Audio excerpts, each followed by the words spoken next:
Outside the gates of Xianyang, a freshly finished manuscript hung in the open square, with chests of gold piled beside it. Whoever could change a single character on it would receive 1,000 in gold. This was no joke. It was meant in earnest.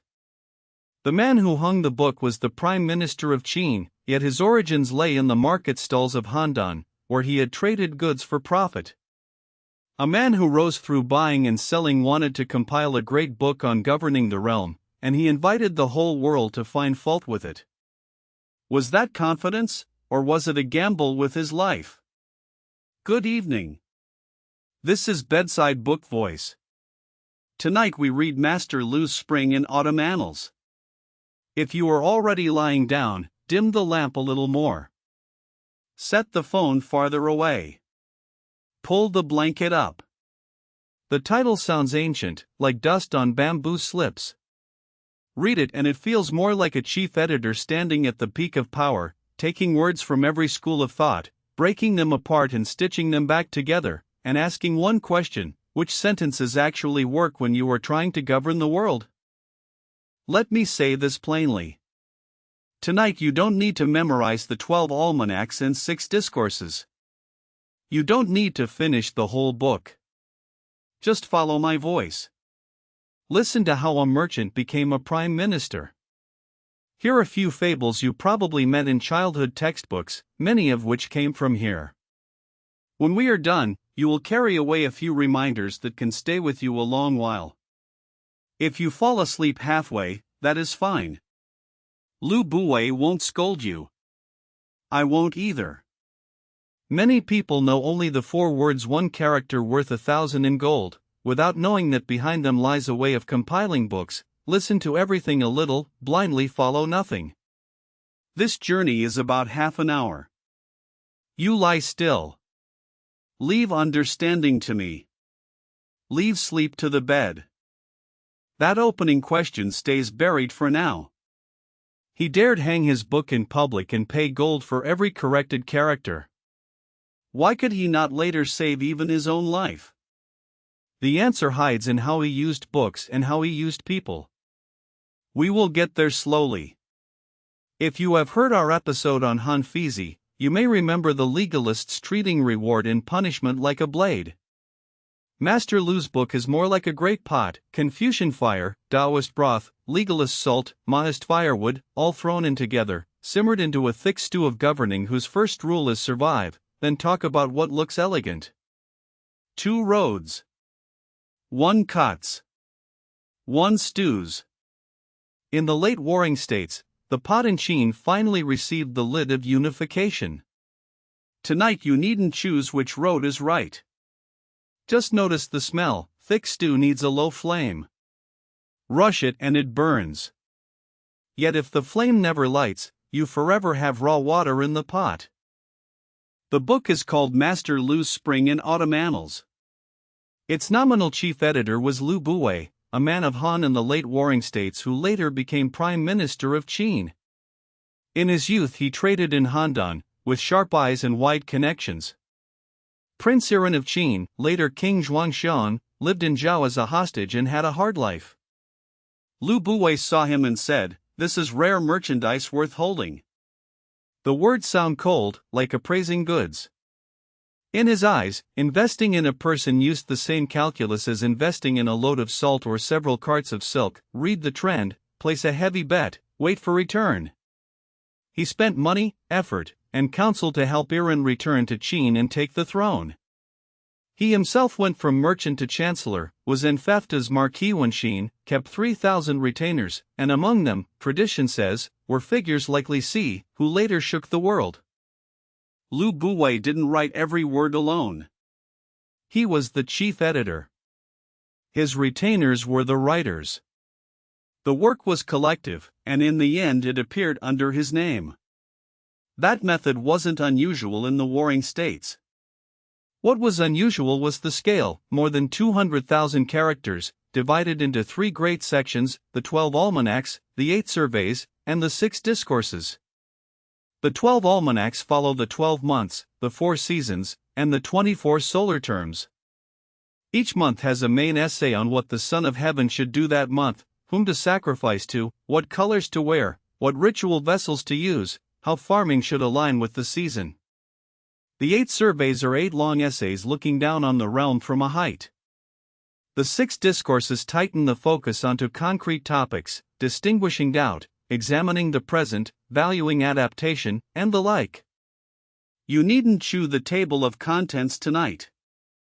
We will listen like a story and string the most important pieces together. Reading Master Lü's Annals, your first gate is eclecticism. Some call the book messy and treat that as a flaw. Lü Buwei would probably say, the world itself is messy. Why should a book be one pure color? Confucians speak of benevolence and righteousness.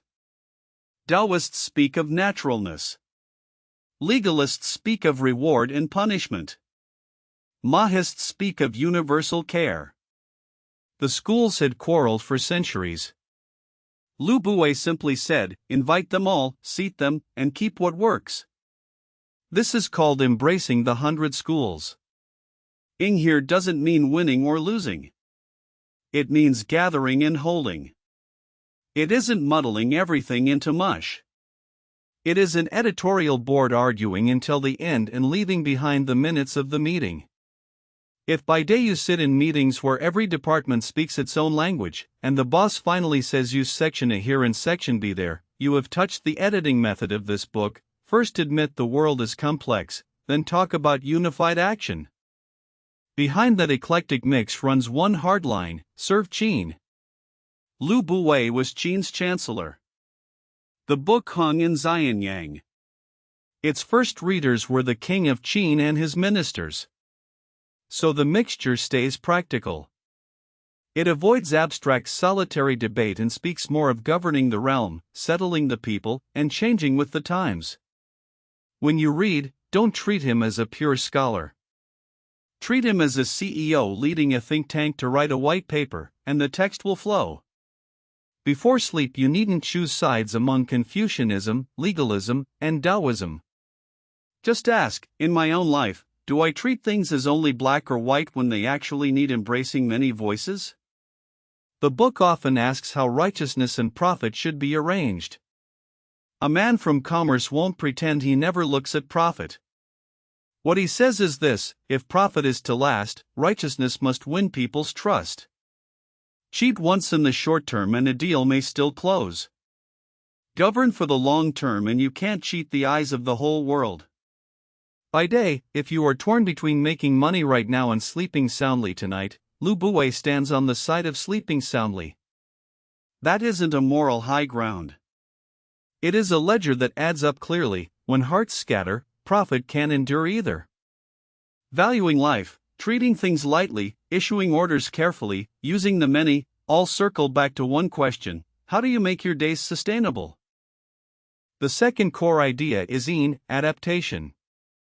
Means following the flow and borrowing force, not wrenching against reality. There is an essay called Valuing Adaptation. It tells how King Wu of Zhou overthrew King Zhou of Shang not by shouting for battle every day, but by waiting until Shang Zhou had lost the people's hearts, then rising with the tide. There are also adapting to the season and adapting to custom. When customs differ, ritual may change. When times differ, law may change. The story of marking the boat to find the sword comes from here. A man of Chu crossed a river. His sword fell from the boat into the water. He carved a mark on the gunwale and said, "My sword fell from here." The boat moved. The sword did not. He dove at the mark and of course found nothing. You heard this as a child. Lü Buwei's point is one line: the world moves. If you still cling to the old mark, you are fighting yourself. Has another layer: borrowing strength. Lü Buwei himself was a master of it. He borrowed Iran's throne, borrowed his retainers' pens, borrowed the names of the 100 schools. Today that looks like someone who can't write code but can build a team, set direction, and inspect results. If you are an ordinary person, you can also use You needn't hard carry everything yourself. Ask who is skilled, which rule is already mature, which wind is already blowing, then decide whether to step. Before sleep, think of one thing you keep grinding it without progress. Ask, am I marking the boat while the boat has already sailed? The third idea is cha, clear seeing. Cha means seeing clearly and matching clearly.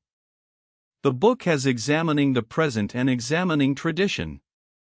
Jin is what lies before your eyes. Zhuan is what has been handed down in speech. What has circulated for a long time isn't necessarily true. What is new before your eyes can't be pretended away. The story of covering your ears while stealing a bell also lives here. Someone stole a bell, feared its ring, and covered his own ears. Lü Buwei isn't saying the thief was stupid. He is talking about self-deception. You think others can't hear because you refuse to listen. Today that looks like knowing a problem exists, yet turning off reminders, deleting emails, acting as if you saw nothing. The bell is still ringing. You only covered your ears. Cha must also land on people. Lü Buwei speaks of listening to words and examining deeds. Hear what someone says, then watch what they do. When recommending someone, look at their small habits in daily life. This resembles Han Fei's verification, but the tone is softer, with less killing edge and more see clearly before you move. If you lead, before sleep think of one person, he speaks beautifully. How much does he deliver? If you are an ordinary person, think of yourself, do I still remember tonight what I promised others? Cha is, before you dim the lamp for sleep, quietly running one account in the heart, not to judge, but to reduce misunderstanding and regret. There is an essay called Examining Tradition, devoted to the unreliability of rumor. 3 Men Make a Tiger may not come from this book, but the difference between hearsay and historical fact, Lü Buwei discusses with great care. Historical writing praises Shun's filial piety. Later ages added color. The more it spread, the more divine he seemed. In truth, Shun was only an exceptionally worthy man among ordinary men. Lü Buwei isn't tearing down Confucianism. He is saying, you may use legend as teaching material, but don't treat legend as archive. If you scroll your phone and see a line saying the ancients said this, pause 1 second before you repost. Is this the original text, or later lips speaking for the dead? Examining tradition is installing a slightly slower filter in the brain before sleep. The fourth idea is Sheng, life. Sheng means life and living. In Master Lu's Annals it is often held in high regard. There are teachings on valuing life and honoring the self. However lively the world becomes, a person has only one life. To spend that life on empty fame or outer things isn't worth it. You can find traces of Yang Zhu's line of thought here, not teaching selfishness that harms others, but teaching you not to burn yourself dry. In the killing fields of the warring states, Lü Buwei keeps returning to one point: governing in the end must let people live, dare to live, and want to live. If by day you stay up for KPIs and harden your face for pride, one line on valuing life before sleep may let you exhale. It isn't telling you to lie flat and stop working. It is telling you not to trade living for proving. Opposite Sheng stands Wu, things, outer objects, fame, profit, power. The book speaks of treating things lightly. That doesn't mean rejecting things. It means things must not crush the person. Lü Buwei himself held enormous power and wealth, yet in the end he fell because of things. That comes later. For now, hear the principle: money and rank are tools, not pillows. Beside the pillow there should be a little empty space for breath, for sleep, for the self who must wake again tomorrow. The fifth idea is Ling, command, governmental order. Lü Buwei speaks of issuing commands carefully. Once a command goes out, it must be executable. If it can't be executed, don't issue it casually. Too many commands numb people. Empty commands invite mockery. Like a parent saying, if you do this again, no candy, then giving candy every time anyway. The command dies. To the ruler he says, before you command, ask whether it can be done, whether anyone will carry it out, whether the people can bear it. This points the same way as Han Fei's trustworthy reward and certain punishment, but Lü Buwei adds adapting to custom. In one place the people are fierce. In another they are gentle. The same command can produce heaven and earth difference.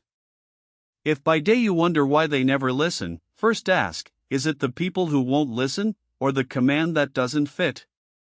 The sixth idea is zhong, the many, public opinion, the people's strength. Lü Buwei speaks of using the many. That doesn't mean letting the crowd riot blindly.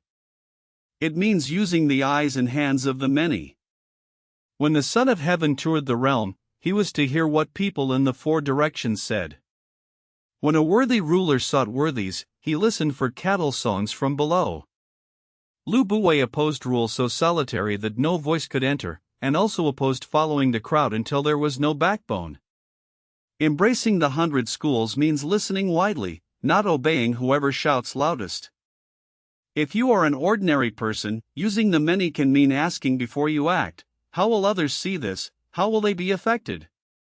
Not pleasing everyone, but making fewer mistakes like marking the boat out of I thought so. Master Lu's Annals holds many stories you have likely heard. The man of Handan who forgot how to walk, a youth from Yan went to Handan to learn the local walk. He never learned it. He forgot how he used to walk at home and had to crawl back. Lü Buwei teaches using strengths and abandoning weaknesses. You may learn from others, but don't lose yourself in the learning. The man of Chu who lost his bow said, "A man of Chu lost it, a man of Chu will find it." Why chase it further? Later ages read that as letting gain and loss follow fate. Lü Buwei's original point has another layer, don't let one object disorder the mind. Ning Qi feeding oxen at night sang while striking an ox horn. Duke Huan of Qi heard him, knew talent when he heard it, and called him forth. Lü Buwei teaches that worthies may be below, and those above must be able to see. The talent isn't absent. The question is whether you can hear the song from the cattle shed. When men of Chu attacked Song, they first sent people to Song to measure dimensions for water attack equipment. Song changed its waterways. The men of Chu still built to the old measurements and could not break through. This shares one vein with marking the boat. The situation changed, your plan did not, and the labor was wasted. The story of the old man of Liqiu, drunk, he mistook his son for a robber. Awake, he knew his error. Another man deliberately disguised himself as the son to deceive him. Lü Buwei says people are easily fooled by likeness, so they must verify. Like Han Fei, but with an extra layer about confusion inside family affection. Before sleep you needn't memorize essay titles. Just remember, many fables ask whether you are still walking by an old map.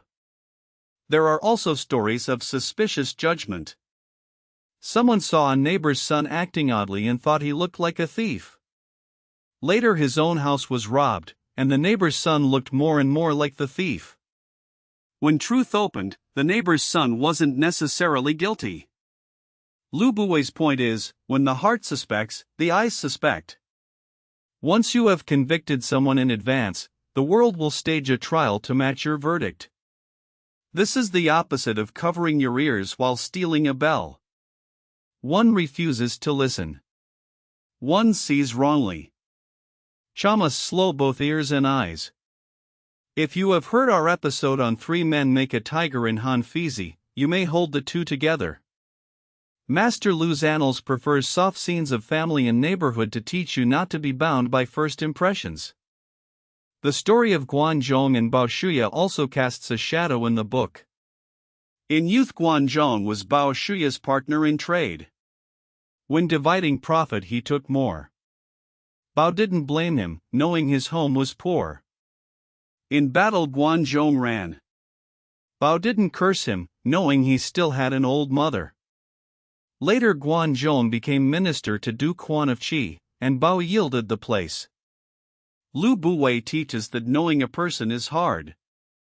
Judgment doesn't rest on one moment's performance, but on long adaptation and clear seeing. If by day you paste a permanent label on someone because of one mistake, before sleep you may think, if Bao Shuya had looked only at one deal, there would have been no later Guanzhong. This isn't asking you to forgive without principle. It is asking you not to mark the boat on that one time of his. One character worth 1,000 in gold is the book's most famous legend. When the work was finished, it hung at the gate of Xianyang. Whoever could change one character would receive 1,000 in gold.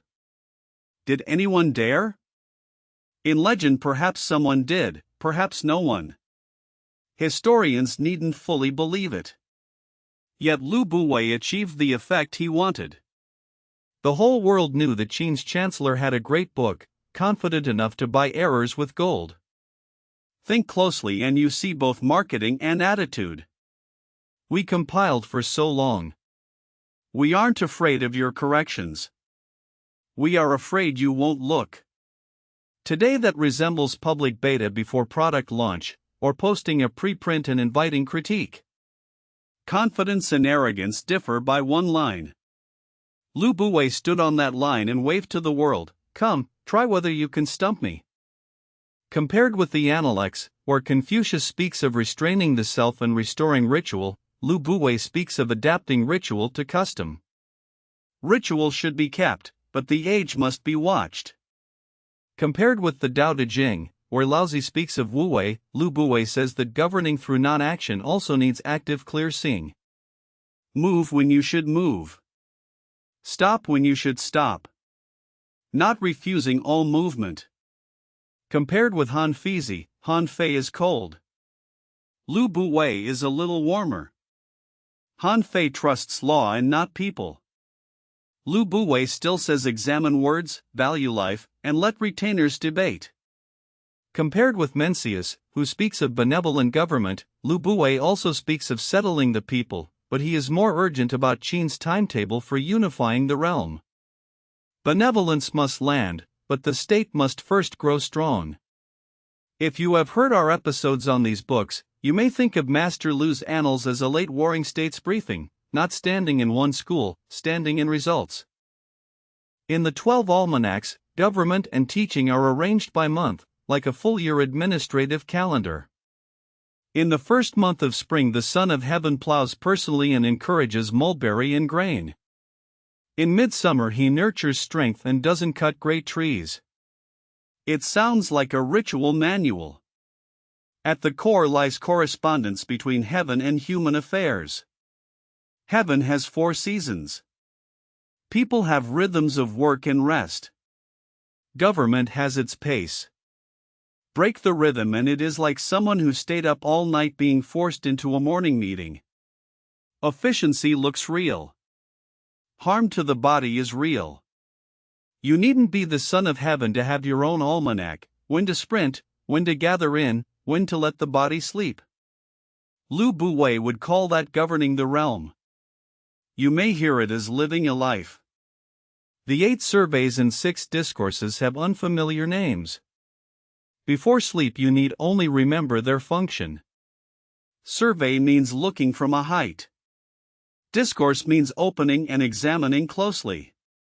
Essays on people, authority, and trust read like an HR manual plus leadership slides. Authority isn't frightening people. It is commands that go out and are carried out. Trust isn't pretty speech. It is consistency in reward and punishment. Lü Buwei's talk of authority and trust sits close to the legalists, yet he leaves room. Authority too fierce scatters the people. Trust too hollow invites play.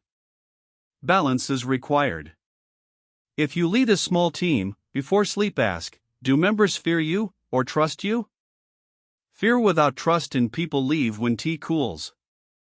Trust without authority in Mr. Nangua comes to drift along. Lü Buwei was turning this knob 2,000 years ago. The essay having a beginning describes heaven, earth, and the 10,000 things each having its place, like drawing a master chart for the world, what belongs above, what belongs below. Disorder brings disaster. Do not be frightened by heaven and earth. Here's structure. A home, a company, a state all have structure. Who decides, who executes, who feeds back? When structure is wrong, effort still resembles men of Chu building to old measurements against song. Lü Buwei loved structure because he had seen structure right lift Prince Iran from hostage to king, and structure wrong strip a chancellor of power overnight. Before sleep you needn't draw an org chart. Just ask, lately I feel exhausted. Am I standing in the wrong square on the grid? In the first month of autumn the text speaks of drilling troops and reviewing law, like sorting the storehouse before harvest. In the first month of winter it speaks of storing and resting, like letting land and people breathe in winter. This sense of rhythm is kin to Laozi's governing a great state is like cooking a small fish, but Lü Buwei writes more finely, which months suit moving arms, which months suit cultivating virtue. It isn't superstition about months.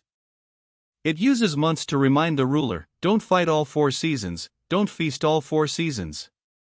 Translate that to your calendar.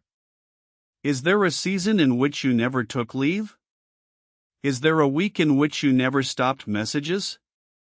Valuing life is sometimes giving yourself a first month of winter. Compared with Zhuangzi, who speaks of free wandering, Master Lu's Annals says before free wandering, eat your fill. That doesn't mean Zhuangzi is wrong. In a chancellor's ledger, when the people are hungry, free wandering can't rise. Compared with Mozi, who speaks of universal care and condemning aggression, Lü Buwei also rejects war without cause, yet speaking for strong Qin, universal care is discounted a little and enriched the state and strengthened the army is amplified. When you read, don't demand moral perfection. Watch how he writes notes between ideal and reality. Compared with Xuanzi, the spiritual elder of Lü Buwei's retainer circle, Xuanzi's nature is evil and ritual law, and you can feel that line in Lu's book too, but the mix is broader, rounder, with fewer hammer blows and more stories. Lü Buwei grew up in Handan and saw the cruelty of Zhao and Qin at war. So the book has lines that armies must not love war, and also teachings on righteous armies. War isn't absolutely forbidden. Before fighting one must ask whether there is no other way, whether the aim is to settle the people. You may hear harmony in that, or evasion. For a chief editor of an empire about to unify, he had to write copy between strength and not letting everything burn. If by day you quarrel with someone, before sleep ask, is this a righteous army, or temper? Action after clear seeing, or impulse before marking the boat? We are about halfway through the program. In this pause for breath, one small favor. If tonight this voice has kept you company, please tap like and subscribe, and leave a comment if you like. Turn on the bell if you want the next episode to find you. You needn't sit up. One finger is enough. Good. We continue with Master Lu's Annals. Next I want to gather embracing the 100 schools, adaptation, clear seeing, and life once more, so that after you sleep you remember more than only the word eclectic. Embracing the 100 schools, the world isn't pure, and plans may be assembled. Adaptation, the boat moves, don't mark the gunwale. Clear seeing, whether the bell rings, covering your ears helps nothing. Life, however heavy things become, they don't outweigh one life. One more line, one character worth 1,000 in gold isn't asking you to worship authority. It is asking you to dare accept public testing. You may carry away only one fable, marking the boat to find the sword. Ask whether today you are still searching for the sword at an old mark. 3 more words. Ling, issue carefully, execute truly. Zhong, listen widely, don't follow blindly. He, allow many voices, yet keep a main theme. Lü Buwei's main theme was a strong Qin that settled the people. Yours tonight may be sleeping well and handling that email tomorrow. Do not despise the main theme. Without it, embracing many voices becomes quarrel. Without embracing many voices, the main theme becomes solitary rule. Before sleep, place these two poles lightly on either side of the pillow. You needn't reconcile them completely tonight.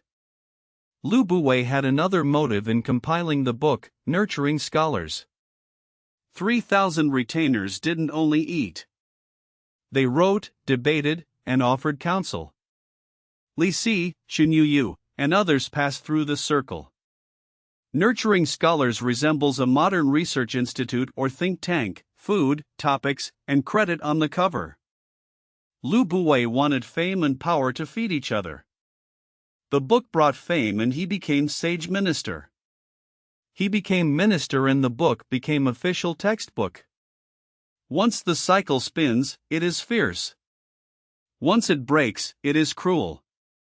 Before sleep you needn't nurture 3,000 people. Just ask, is there someone whose words I should hear but often ignore? That is your private retainer, perhaps a colleague, perhaps family, perhaps whoever still answers your message at night. The book also speaks of removing selfishness and taking the realm as public, and of making the people peaceful and at ease. Do not read that as modern democracy.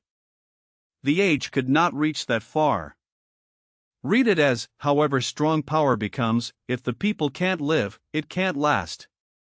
Qin later unified the realm. Lü Buwei didn't live to see it. The Qin of his compiling years was still climbing. He urged rulers to follow heaven, nurture the people, and be careful with war. That isn't rejecting strength. It is knowing strength must stand on people still able to live. By day, watching news or watching those around you, you may use the same ruler. Behind the excitement, are ordinary lives easier or tighter? Lü Buwei won't give you the answer. He gives you the way to ask. Another word is harmony. In music, harmony means 5 tones mixed to make a tune. In governing, harmony means many opinions grinding together until policy emerges. Lü Buwei didn't want only one voice, so he let retainers argue and let the 100 schools coexist. That runs almost opposite to the first emperor's later burning of books and burying of scholars. Lü Buwei didn't prophesy the future. These are two appetites for governing. One wants everything compiled into one book and simmered slowly. One wants only one voice and the fast blade. Readers of history often sigh, if Lü Buwei had lived a few years longer, might Qin have had another temperament? That is hypothesis. Before sleep, don't treat it as fact. Just feel that harmony and oneness have always been tension. Your home and your company rehearse that play every day. Lü Buwei's end wasn't good. After King Xianyang died, Zheng succeeded while still young.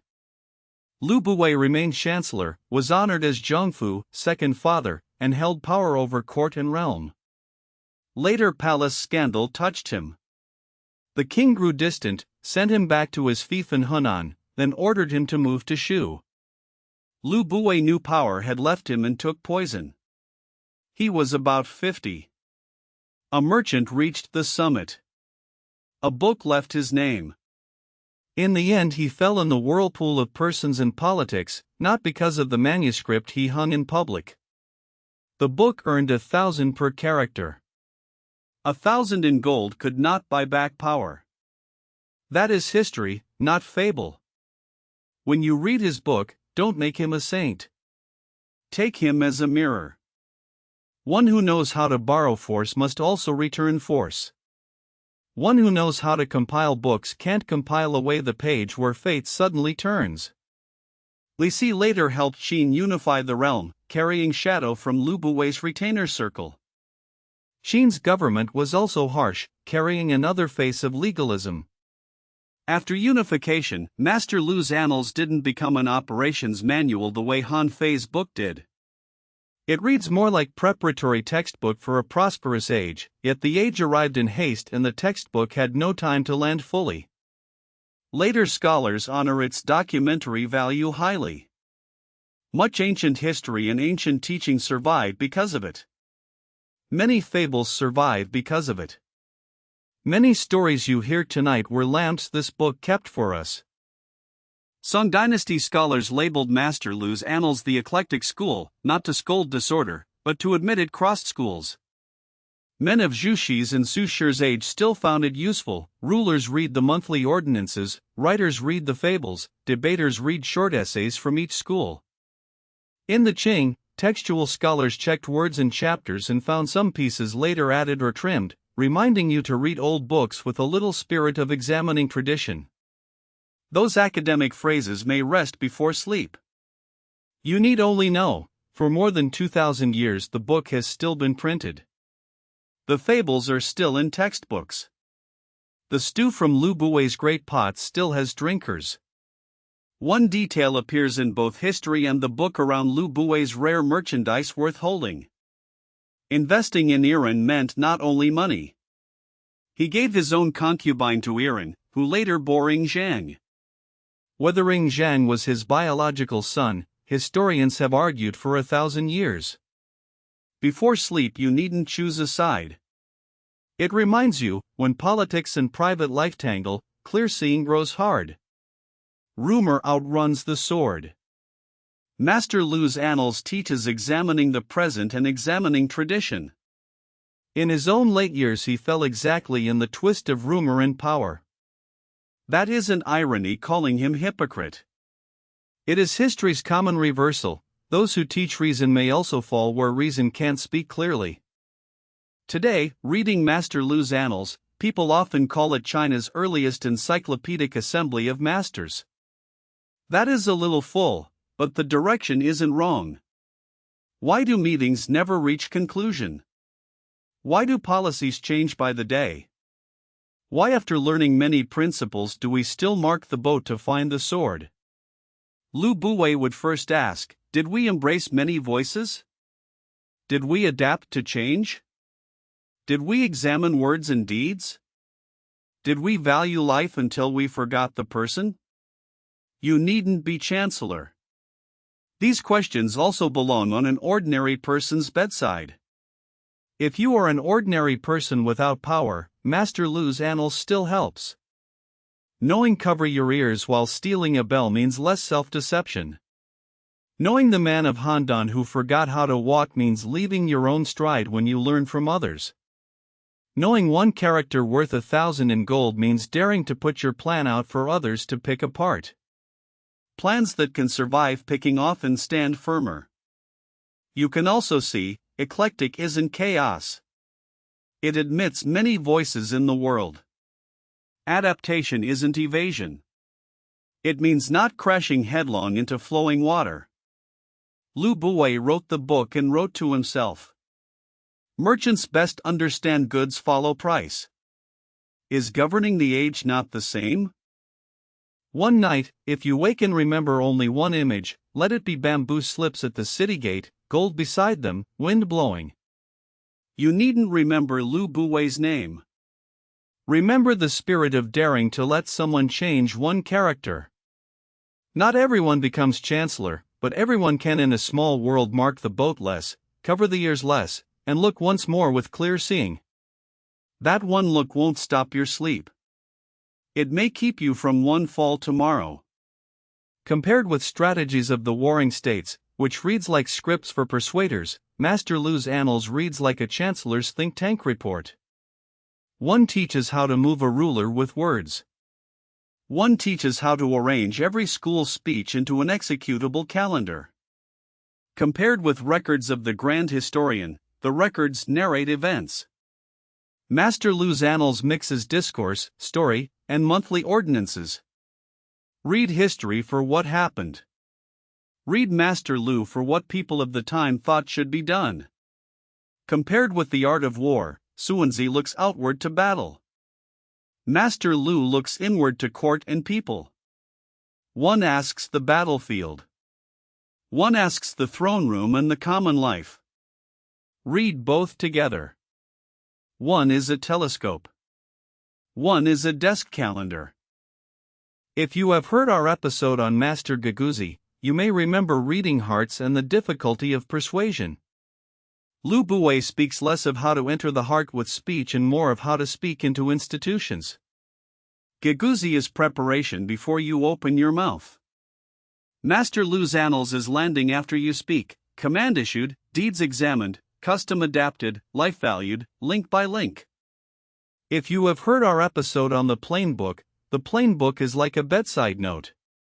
Master Lu's Annals is like a full shelf.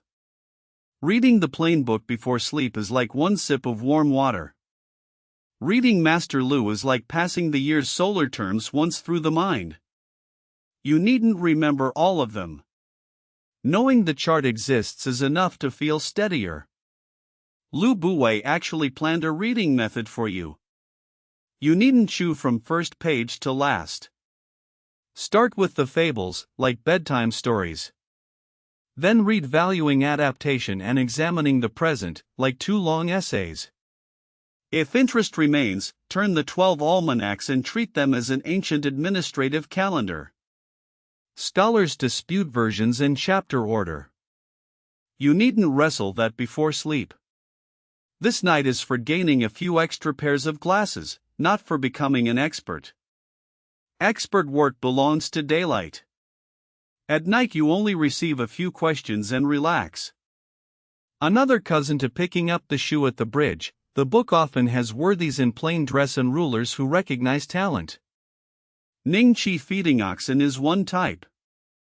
Fu you discovered among wall builders is another. Truth and legend mix, but the spirit is the same. Talent sits below. Clear seeing sits above. If you feel buried, don't rush to blame the world.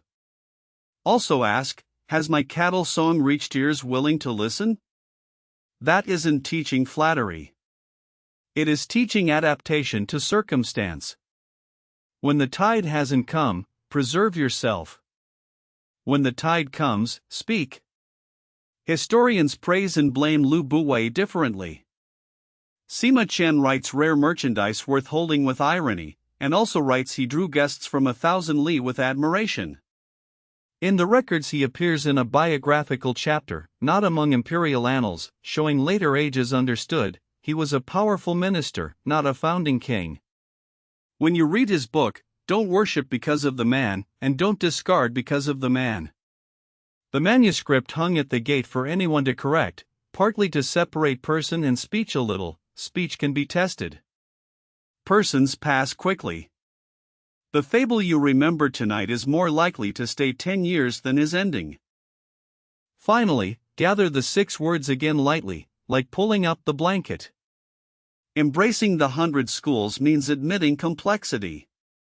Adaptation means keeping pace with change. Clear seeing means look before you move. Life means treat yourself as human. Command means say what you can do. The many means don't block your ears. These 6 aren't a spell you must memorize. Hearing them is enough. If tomorrow you remember only marking the boat to find the sword, that is enough. The boat moves. Do not carve the gunwale. The sword is in the water. Do not search in the wrong place in your dream. If you have heard our episodes on the great learning and the doctrine of the mean, you may remember inner sagehood and outer kingship, not leaning to either side. Master Lu's Annals sits on the outer kingship side, with many operation notes and fable illustrations added. It doesn't teach sainthood in one night. It teaches you not to measure every matter in a complex age with one ruler alone. Before sleep, put your hand on the blanket and feel your breath. That is the simplest version of valuing life. You are still alive. Today's matters can still be changed tomorrow.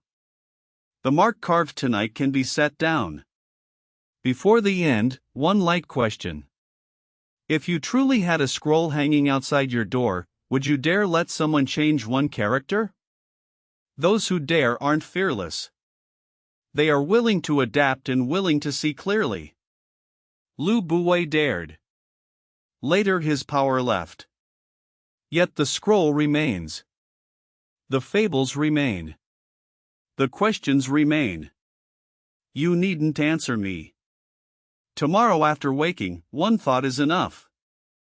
If you wish to continue next time, we may read the Huainanzi, another great eclectic book, like a Han Dynasty echo of Master Lu's Annals, speaking of immortals, nurturing life, and heaven and human affairs, with a lighter tone, yet still asking how a person may dwell between heaven and earth. It connects with tonight's embracing, adaptation, clear seeing, and life, one thread from Qin into Han. If you are still awake, tell me in the comments, marking the boat, covering ears, forgetting how to walk, which fable most resembles something you met this week? I would like to see whose pillow still holds light from a 1,000-year fable. Tonight's Master Lu's Spring and Autumn Annals ends here. You needn't remember every essay title or the order of the 12 almanacs. Remember only this: the world moves, don't mark the boat. The bell rings, don't cover your ears. You may learn from others, don't crawl home. However heavy things become, they don't outweigh living well.